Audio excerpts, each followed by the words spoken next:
Well, as I've been saying, my guest on the community show this week is the assistant manager at Yeovil Town Football Club, Chris Todd. Good to see you, Chris. Yeah, good to see you. We'll talk about football in a minute. I want to talk, first of all, about a charitable thing that you do to help people with their mental health. You call it Not On Your Tod. Yeah.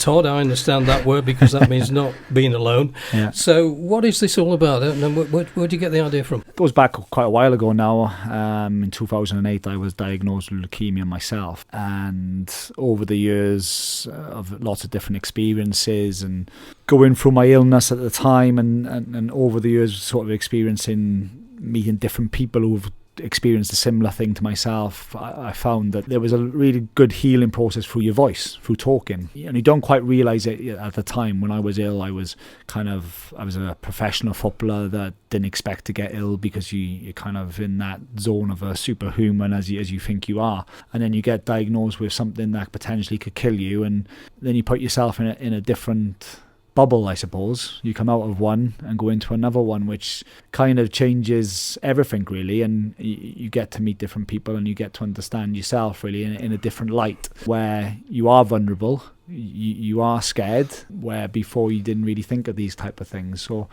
that was the original idea it come from, is that a way of talking helped me. I met some incredible people when I did get diagnosed back in 2008, where I joined a choir. Surprisingly, you kind of step out of your comfort zone and try different things. And I saw an advert somewhere, I joined the choir, which was incredible. But the choir had a special, unique thing about it, where everybody in the choir had an illness. So it was all to do with cancer. So I joined it. I got to meet these incredible people, and I could relate to them because I was going through them kind of experiences, and I felt comfortable to express myself to them where I wouldn't express myself to my family or my friends. When you were going through this, did you feel isolated on your own? Did you feel alone on your Tod, so to speak? Yeah, I suppose you do. You don't realise it because you just kind of tie yourself up in what you're doing and trying to get better, basically. But I suppose you would, because you kept yourself to yourself, and you didn't want to. I didn't want to tell my parents or my wife to be at the time that I felt vulnerable. I felt scared. Like you don't want to be seen to be that person, and I never was that person. I didn't play my football like that. I was always come across as the hard centre half, and you kind of get yourself into that mould. So yeah, I suppose you can call it a point of being a little bit vulnerable and a bit on your own. Yeah, I suppose you can. How long did it go on for, this part of your life? I was quite lucky and very fortunate, and I believe that now, that I'm a lucky person, and to still be here today having this conversation, that at that time my illness was caught very quickly, and it was down to football, being injured. I went for an operation and had an operation because I was injured, and kind of found out that way through different bits and pieces, which is weird really, but luckily it happened for a reason. And I had blood tests after the operation which led to me having leukemia. So I caught it very early, and then I had the treatment, which was a good thing, because if I hadn't caught it earlier, it might have been a bit more progressive and a bit more angry. So I kind of got onto these treatment. Did you come back into football after that? Or? I did. I did very, very quickly, really. I mean, I think it was a period of time of about 2 months from getting back playing, or maybe a bit less, and then I had to go out on loan from my current club at the time, which was Torquay United, and I had to go and get some match fitness. But it was an incredible turnaround to go from being diagnosed with leukemia, being really, really sick and ill for at least a month and a bit, to then get myself back playing football within sort of 3-4 months. You've made a full recovery. Yeah, no, I've been in remission now nearly, well, it's tallying up now, 16 years, I think it is. I'm very blessed and very, feel very lucky to be able to say that. And yeah, it was great to come back playing football, because that's all I knew. Well, like we say, you're here at Yeovil Town, the assistant manager. Now, you do this Not On Your Tod initiative. So, in practical terms, what does it involve? So, it's a side hustle. It's something I always want to try and give back to charity. I've always done that since the day I got diagnosed. I've released a single. I've released a book. I've done many different charity occasions, jumped in a boxing ring, and done loads of different bits and pieces. The brand kind of formed over the amount of years where we are now, and got to a point where I saw different things happen that sort of pushed me to go and do it. And I wanted to do something. I've always wanted to release a brand, as in a clothing brand, so I like my clothes and stuff like that. So I thought, right, how can I do something like that with a bit of a twist, rather than just being a standard brand where you just wear the clothes and people buy your clothes and whatever.